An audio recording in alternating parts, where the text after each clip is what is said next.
On this edition of Independent Sources, Detained and Deported, new evidence suggests that a record number of undocumented immigrants are being deported from New York City and having their rights violated. Action deferred.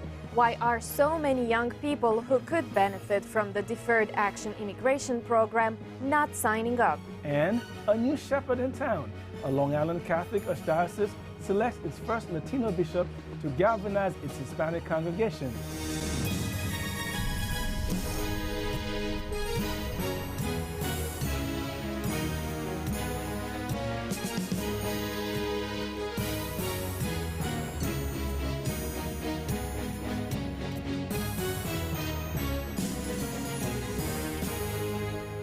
Welcome to Independent Sources. I'm Gary Pierre. And I'm Vianora Vinca.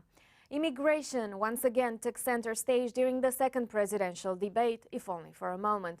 Mitt Romney pressed President Obama on his failure to produce comprehensive reform, while the president parried with questions about Mr. Romney's plans to enforce self-deportation. Tonight, we'll talk some more about the immigration issue. We'll address two aspects of the debate.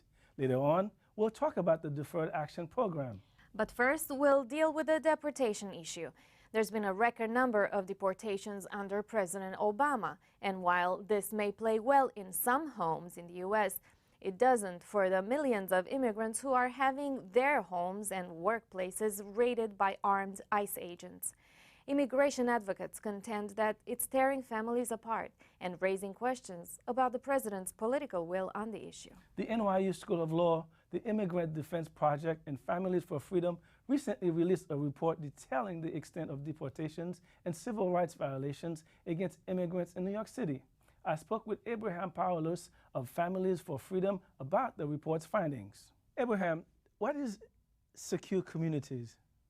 Well, Secure Communities is sort of it's a program, right? And when a person enters the precinct, it takes everyone's fingerprints and sends them to basically an immigration database. Now, this always used to happen where everyone gets their fingerprints taken to the SIB, the State Identification Board, and then it goes on to the FBI. The new special move, as they're calling it, is to take our fingerprints and take it to an immigration database. Just anyone? Everyone, yes. And that is citizens and non-citizens alike. All of their fingerprints will go through an immigration database. And what happens is, if there is a hit, meaning that immigration wants to put out a hold on someone and sort of question the person. And it's going to play out differently in New York City. This program is around about 98% of the country, and it's federally mandated. It came out in the beginning as voluntary, at least that was the messaging. And it was when governments or state governments started to opt out that the feds pushed back and said it's actually mandatory. You said it's going to be implemented differently in New York City. How so and why? Well, this is kind of what we're thinking. Well, we just look at New York City, in itself, right? It's a different animal, more so than any other city in the country. It's number one, it's the biggest city, right? And then it also has a heavy influx of foreign-born residents. Around 37% of the whole city were born outside of the United States. You take a borough like Queens, right? About 48% of Queens residents were born outside of the United States. And so when we say that it's a different animal, it's going to play out in New York City differently, it's just we're of the opinion just because of the way that New York City, infrastructure-wise, where you do have secure communities in other parts of the country, and even in the state, if you look at the way that it plays out in Long Island or the way that it plays out in New York State, a lot of these local law enforcement sort of apparatus are very, very small. Like, you look at the New York City Police Department, which I think, 30,000 more. Right, and I think Bloomberg joked that it was the seventh largest army in the world. So that's going to play out a lot differently than it does in any other city. Well, recently you guys did a report and you called it Insecure Communities, Devastated Families. New data on immigrant detention and deportation practices in New York City. Tell us about this report. What were some of the conclusions, some of the findings? Well, there were some things that were quite amazing, actually. Such as? Yeah, such as, well, most folks, so the report goes from 2005 to 2010. right? 77% of New Yorkers that were deported, right, came from sort of the criminal justice system, right? So if you look at it, it's like 80% of those that are getting deported, right, from New York are coming through the criminal justice system. So that was one thing that was stark. Another thing that was pretty deplorable was that New Yorkers, when we get detained and when we get transferred, right? So in New York City, there really isn't a holding cell for immigrants. Most of us will go to New Jersey, right? Elizabeth? Elizabeth, there's Monmouth, there's Hudson, there's Essex. So the great majority of New Yorkers actually go to New Jersey and do not stay in the state. Those are people arrested on immigration charges as opposed to going to Rikers. They send them to Exactly, because it's a federal jurisdiction. Okay. So technically, if an immigrant or a person is being detained by ICE, then they can basically get, transferred anywhere around the country. And what we found is that a lot of New Yorkers end up in Pennsylvania, Alabama, and Louisiana. And what we find is that when folks get transferred out of what we consider a local area, which is New Jersey, when folks get transferred, 94.5% of them get deported. What kind of impact this is having on families? Obviously, if a father or mother... Devastating. Talk to us about that. Well, so we call it insecure communities, right? And the reason why we call it insecure communities is because we feel, first and foremost, that it's going to deteriorate the trust between the community and local law enforcement. If folks feel, whether that's a real reality or not, or even if it's a perception, that having any contact with the NYPD could, you could end up getting deported down this sort of long, unjust line, right, from the criminal justice system to the deportation system. And our findings find that that's true, right? If 77% of folks from New Yorkers that get deported, then that just means that it usually starts with contact with the NYPD. On May 14th or the 15th, when Secure Communities was implemented in New York City, that was our biggest fear, right? Is that now the NYPD, or at least the precincts, right, will have information that could get us detained for a longer period of time, which sort of affects our due process rights in the criminal justice system, could get us transferred to Pennsylvania or Alabama within a matter of weeks, right? And so what we're seeing is that starts to deteriorate the trust in the community, where it's no longer around safety, it becomes more about security. So how does this affect the family? Yes, exactly. Right? Well, we come from mixed status families, right? Meaning? Meaning that not everyone in the family is undocumented, or not everyone in the family is a non-citizen, right? Meaning that our parents might be undocumented, but the children are American citizens. Here, Or we have an uncle that's a green card holder, or we have an aunt that, is on some type of visa. So because we come from these mixed status families, especially in New York City, with all the percentages of foreign-borns, that affects the families in ways that is detrimental, not just to that family, but if you want to talk about New York City in general, it's going to be detrimental to New York City, because when folks have a person deported, let's say if they're the breadwinner, or let's say if they're a parent, right, then what gets strained is the social safety nets that the city will in the end up paying for, whether it's in now or in 5 years or 10 years. I remember, as I was born in Haiti, I know of the families very well that you speak of, and where the police will always tell you, I'm not immigration, I don't care anything about immigration, right. And now we have this. Can we ever put the genie back in the bottle? We hope so. We really do hope so. I think the initial thing, if we wanted to start on something right now, that would be around secure communities, and basically making it a local fight by saying that we need to terminate this program, because there is no fixing this. It's only about to end secure communities. And we can sort of get into conversations about saying, well, who's a priority, right? Like ICE likes to use this messaging around, well, who's a priority? We just want, the folks that are doing violent crimes, or we just want folks that have felonies or misdemeanors and all of that. And ICE presents itself as, oh, we are deporting criminals. Now, this is false. ICE deports immigrants, whether you are a criminal or not. And so the way that we're trying to look at it is by saying that we really want to separate the local law enforcement from the immigration enforcement. And so putting the genie back in the bottle, there are steps that we can take. And tell us what are some of those steps? Well, the first one is really sort of mobilizing and you know, letting New York City understand the effects that secure communities will have, and making sure that we take all the steps necessary to end and terminate this program. But this is not New York City. Obviously, it's a federally mandated program. Yeah. So how do you rally the whole country around this issue when, as you can see, immigration is not at the front burner of this political campaign? Right. Well, I mean, I think our strategy last year, right, because we did get Governor Cuomo to rescind on the memorandum of agreement that was signed by Patterson, I believe. And so we did get the whole state, 88 organizations, right? The New York State Working Group Against Deportation was 88 organizations from all different types of community-based organizations that said, we want to rescind this, right? And so we got Governor Cuomo to sort of rescind. Then the feds pushed back and said that it's federally mandated. Now, there are local fights happening in different parts of the country, and we're basically, you know, monitoring that situation.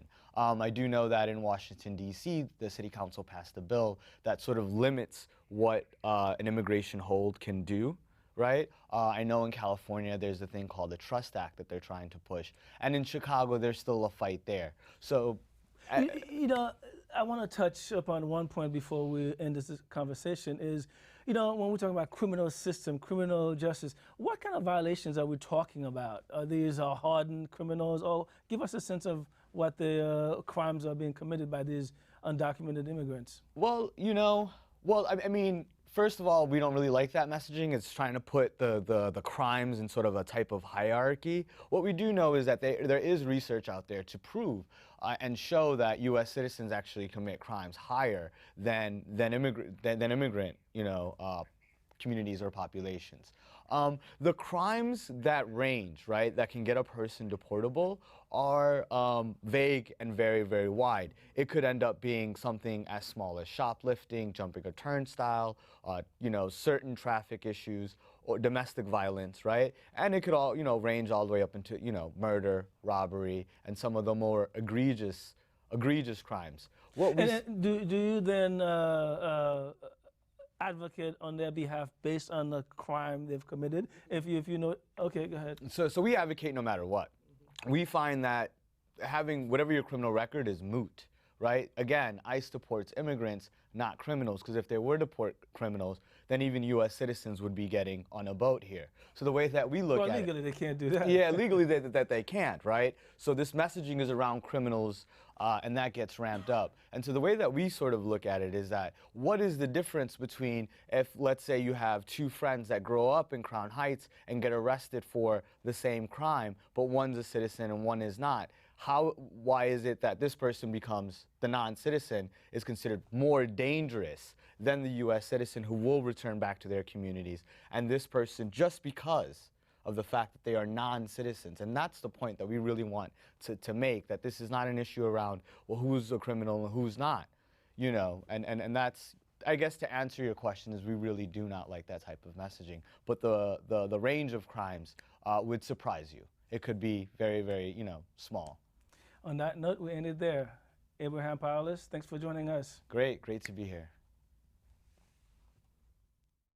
Still to come on the show, why some young undocumented immigrants have not signed on for the Deferred Action program. Before that, Marlene Peralta has some other news.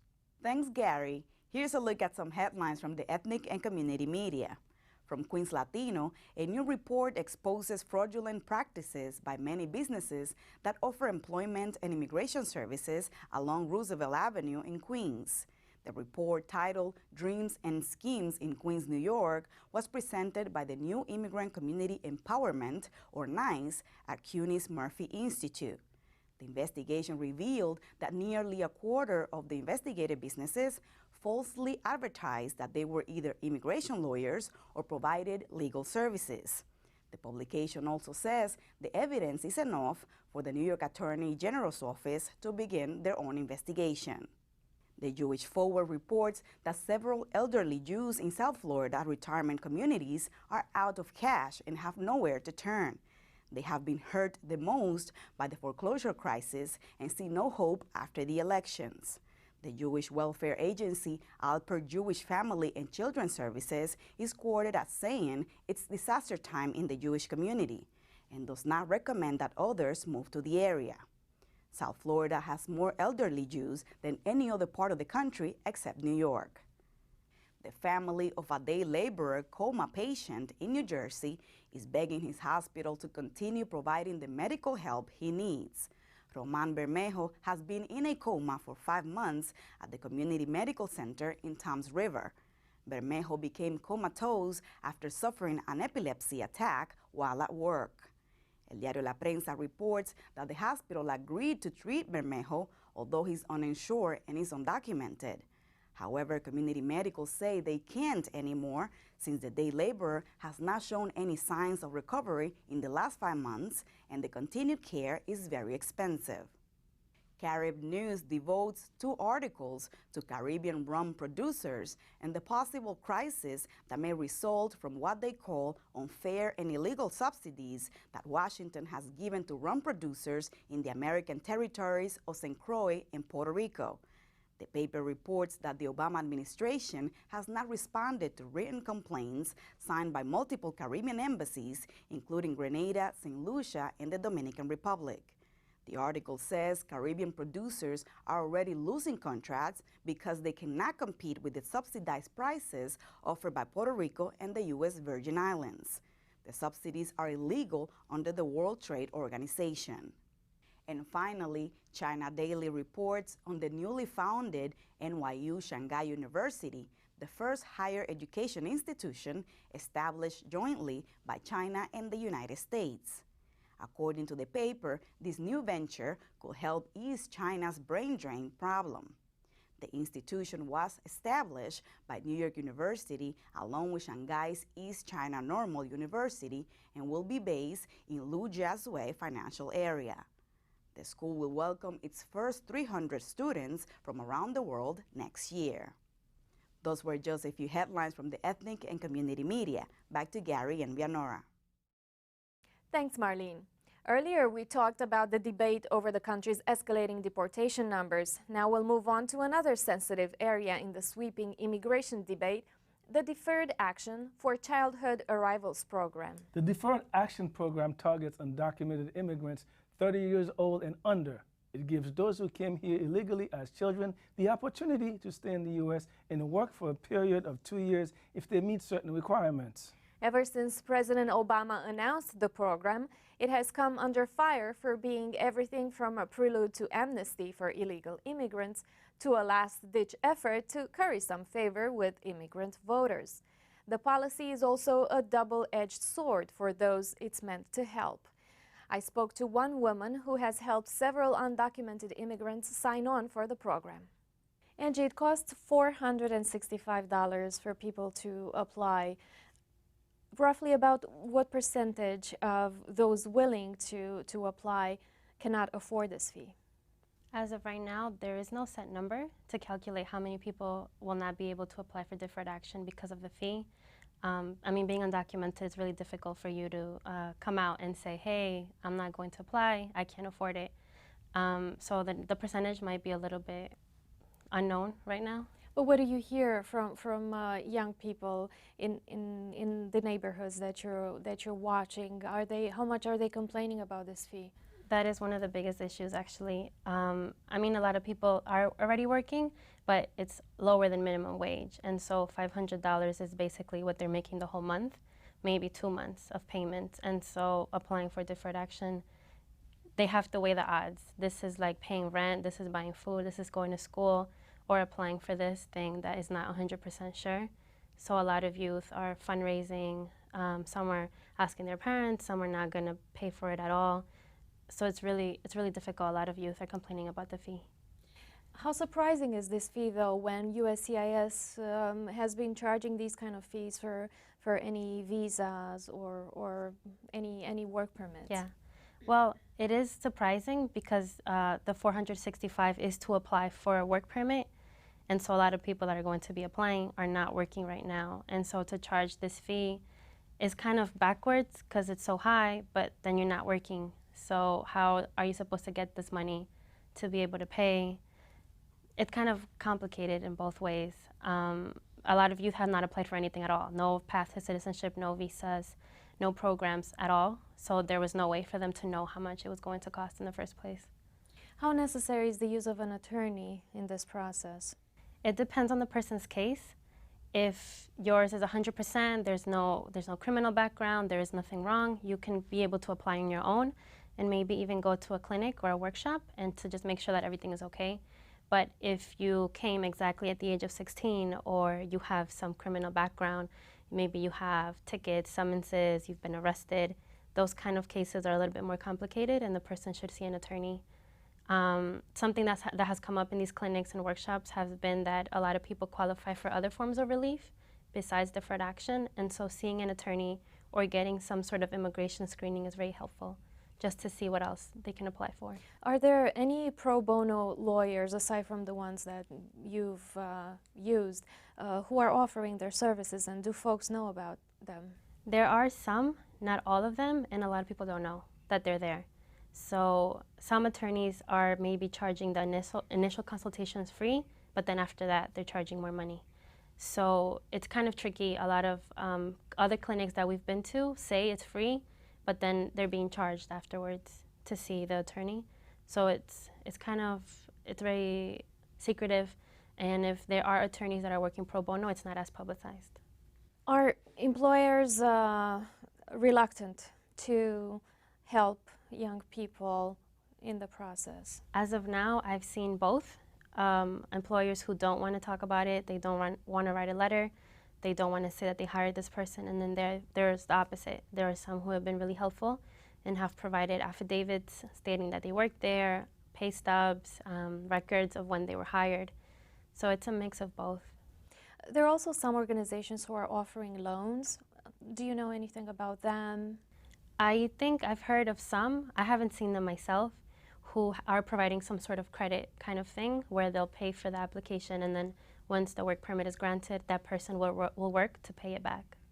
We've seen in the news Romney saying that if he becomes president, he would eliminate the program. How is that impacting people's willingness to apply? Are they rushing to apply? Are they reluctant to apply? The reaction has been both. There is no set deadline of when someone can apply for deferred action, but applicants themselves put the deadline on themselves, basically. So we have youth that don't want to apply until after elections, and then there are some that want to apply before elections. So there's a mix of both reactions. A lot of folks are coming to our clinic, are getting the services, but they're not sending their application yet. They want to wait until after the elections to see who gets elected. How many have applied so far, and how fast is the process of approving young people? Well, the last time I checked the USCIS website, there is about 180,000 people that have applied, but a very, very small number have been granted deferred action. Maybe in the 1,000 or a little bit less, and then about 2,000 or so have been denied. You are a dreamer. What has this meant for you so far? Have you applied? I haven't applied yet. It's been a roller coaster ride because it was out of nowhere, and we weren't sure how to process this, how the application was going to look like. And as one of the nonprofit organizations for and by undocumented youth in New York, we have to make sure that everything is going correct and all of those things that we needed to know before telling our members. So it's been crazy. We haven't slept. And just trying to understand how this is going to change people's lives. It's a big deal for many of our members and even for ourselves who qualify as well. So you qualified, but you chose not to apply. Why so? It was just being busy with the work that you do? No, it's actually, when I was doing my consultation to apply, it came up that there could be other things for me to apply to. And so right now I haven't applied because I want to see what else is there and if it is the best option for me right now or not. But that doesn't mean that I won't help other people in the process, so that's why I'm still working with the New York State Youth Leadership Council to see what we can do. Angie Rivera, thank you so much for sharing this with us. Thank you for having me.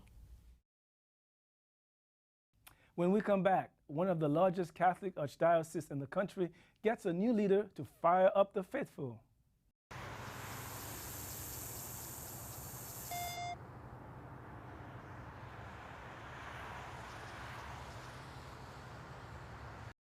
And finally tonight, last summer the Rockville Center Archdiocese made history by ordaining its first Latino bishop. I had the chance to speak with Bishop Nelson Perez about the milestone and his plans for the growing Latino population on Long Island, the majority of whom are Catholic and have helped keep the church strong as older residents move out. Receive this ring, the seal of fidelity, adorned with undefiled faith.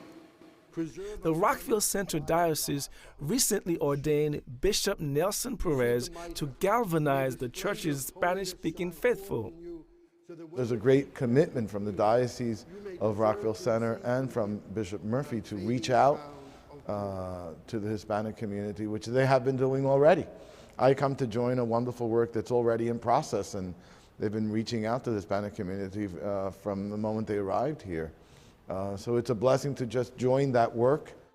Bishop Perez's plan is simple: visit, probe, and counsel his Spanish-speaking followers who may have special needs as new immigrants eking out a living in a foreign land. My hope is to interact with that community extensively, obviously. The Hispanic community ministerially has always been a very special part of my life as a priest. Long Island, like most areas in the New York region, has undergone vast transformation as new immigrants have changed the face of once largely homogeneous communities.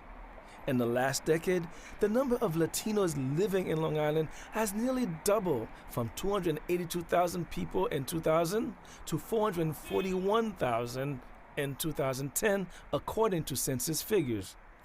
This is something that the former altar boy is used to as he rose through the ranks in the Archdiocese of Philadelphia, where he saw similar changes.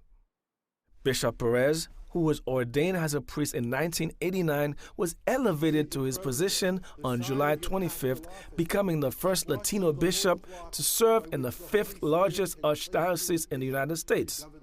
This is a milestone that the Miami-born clergyman takes great pride in. It's very humbling to be chosen for the office of bishop by the Holy Father. It's not something that you apply for or really get interviewed for. It's the process by which they make their choices is unbeknownst to the person who's being appointed a bishop. So it's very special for me to be called to serve the church in a new role, with the role of being a bishop in the church and being ordained a bishop to serve the church in a different capacity. At the same time, Bishop Perez is quite aware of the tensions that exist with the growing Latino population. Certainly for new immigrants coming to this country, learn a new culture, learn a new language, learn a new vision of life and rhythm of life is always very challenging. And it's also an opportunity for growth. And the Hispanic community comes to this country with great dreams for a better life and for themselves and for their children, but also to have the resources to help their family in the countries from which they come from. The question is, how do you grow a diocese membership? There's always room for growth, and I'm sure the hope of this diocese is my hope that it will become the largest diocese, as it grows, and not only in faith but in numbers, and people engage the church with their heart, with excitement, enthusiasm. You are God, we praise you. That's our show this week. Thanks for staying tuned. Till next time, be independent-minded.